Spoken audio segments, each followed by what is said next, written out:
Oftentimes that we do these events, we have the most interesting individuals stop by and they see a match going on and they get captivated by it. And guess what? We have one of those special guests right here. In fact, John Carmack joining us as he just got done watching that last Quake Live match.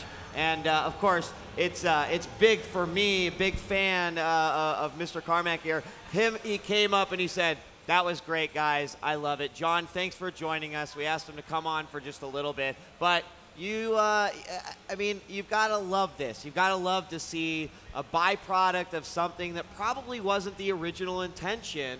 I mean, it's to have fun, but here are guys like learning to have fun on a whole another level, like a level that just makes us all go, wow. What do you think about this whole pro scene? Yeah, it's like every year at QuakeCon, I spend some time just quietly sitting by myself in the kind of the stands there watching people play these games. And usually there'll be some people that go, "Hey, that's John Carmack right behind me." And I'm just sitting there watching the games like everybody else.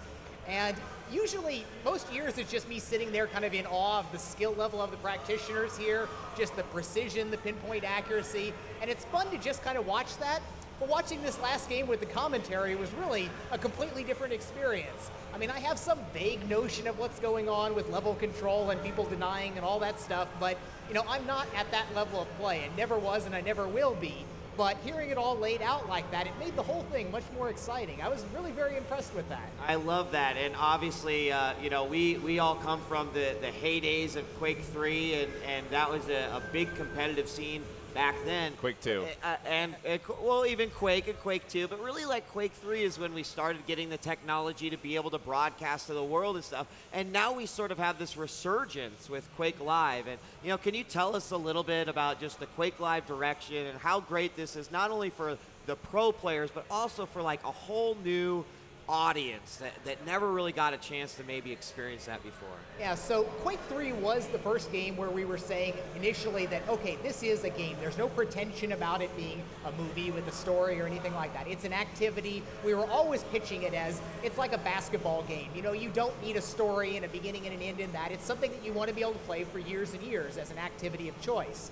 So when we were coming back, as it has sort of made this transition more towards console games and things like that, to be able to come back and say, what are some things that the PC is just better at? Right. Quake Live, you can play Quake Arena on Xbox Live Arcade there, and it's still a good game on its own merits there, but this is what it was meant for. This is what it was designed for, with the experience that people have on the PC, with the precision mouse keyboard interface, always connected to the internet for playing, the presentation of additional information with the leaderboards and how we can bring things on there.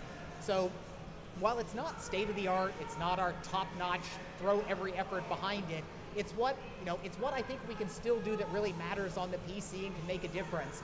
And I think that clearly when you see all the people playing and having fun here, the game has what it takes. It has its merits there, and we think that we can actually go quite a ways with this.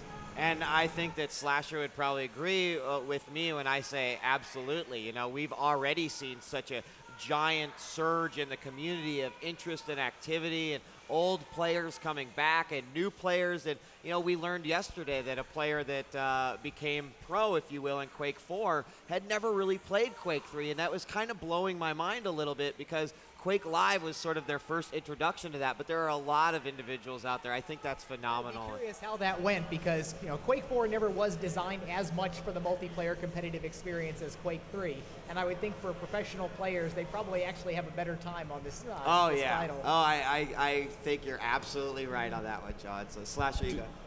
What can we expect from the Quake Live community and then the Quake community in general? Do you think if the Quake Live continues to do well and is successful that we could see a new iteration of the Quake series as a whole? Could we see a Quake 5, which is like Quake 3 Arena 2? So probably not specifically like that. We entertained that notion as an idea like a year or two ago when we were kind of figuring out what we wanted to do.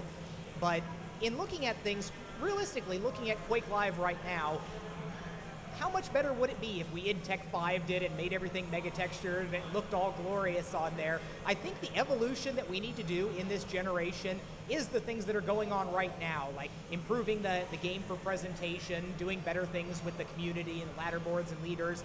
And I think the plan is that Quake Live will continue to evolve along those routes. you know, it might be something that would be fun to do sometime, to just kind of reskin with a new engine on there. But if anything, that's probably going to have a somewhat negative impact on some of these crucial aspects of the gameplay, where you go from 120 hertz update to a 60 hertz update or even lower on there, and you add in like SMP latency issues and things like that. So I think we are segregating our efforts from the kind of the power and the glory of the modern stuff on the consoles, focused along that, and what we're doing with Quake Live, focusing more on the gameplay metrics, the presentation across the web, absolute minimum latency and experience there. And that's the plan, but as always, we don't have things locked in, and it may yet change. If it turns out that now that we're at the point where we can actually start going somewhere with Quake Live, where everything's really kind of working and we can take the beta tag off, there always is that possibility. If we go out and we really surprise ourselves at how much presence we can have on there, that we may want to do another product with that. But I do worry some about whether it's the technically right thing to do to go ahead and throw kind of the modern everything in the kitchen sink technology-wise at a product like this. I don't know. Well, I mean, do you consider Quake Live as a sport? I mean, has it, because Quake 3 is in particular and Quake Live evolved as a sport enough as where the next game iteration in the series, because Quake 3 is still 10 years old, yep, where the next Quake game could be that much better, but in the same aspect of Quake 3 as a sport title?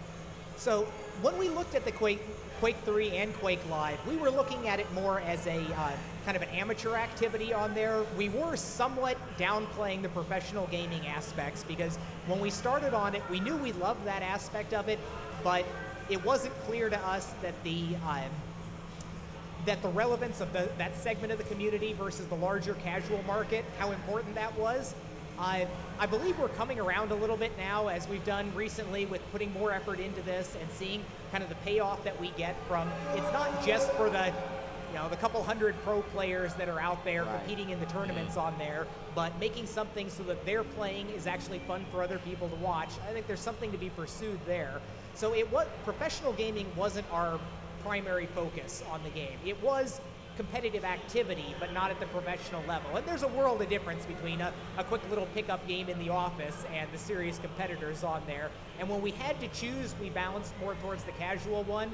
But now we're trying to do everything that, if we still have to make a choice where it's a hard thing, one between the other, it's probably still going to be towards the casual players. But as the resources become available, as everything gets done, we're starting to be able to actually put some force into doing the things that are necessary for the professional level. Now, has it? I'm sorry. No, go ahead. Now, is there any reason why it hasn't been like that? Only because, you know, Quake in general almost started the entire esports movement and scene back with PGL and the Ferrari and your Ferrari giving away to Thresh so many years ago. I mean, was it ever realized like 10, 11 years ago with Quake 2 that it would become like it is today, or was that never foreseen at all?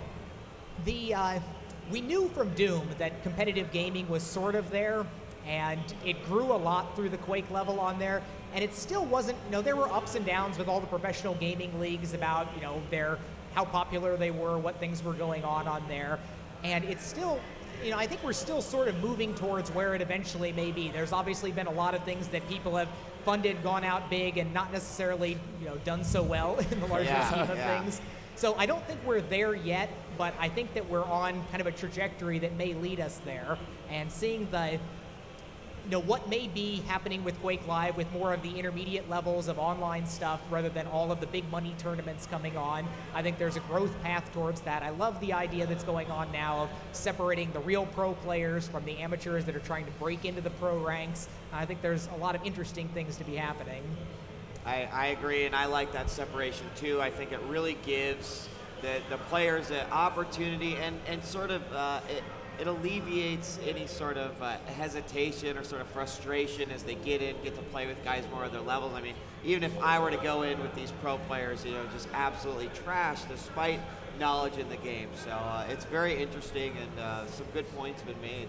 Thank you very much, Sean. I want to, just as we get to wrap up here, Tomorrow is when Rage is the first. That's 1 p.m. tomorrow. You got it. A little Boy, I excited haven't even for looked that? at the schedule here, but I know Tim and Matt have been showing to press people, and it's a live show tomorrow. God, I hope it doesn't crash. All right, all right. Well, John, thank you so right, much. thank you. Love that you stopped by to watch thank the you, match. John. Yeah. Guys, when we come back, Quake action will continue here at QuakeCon 2009.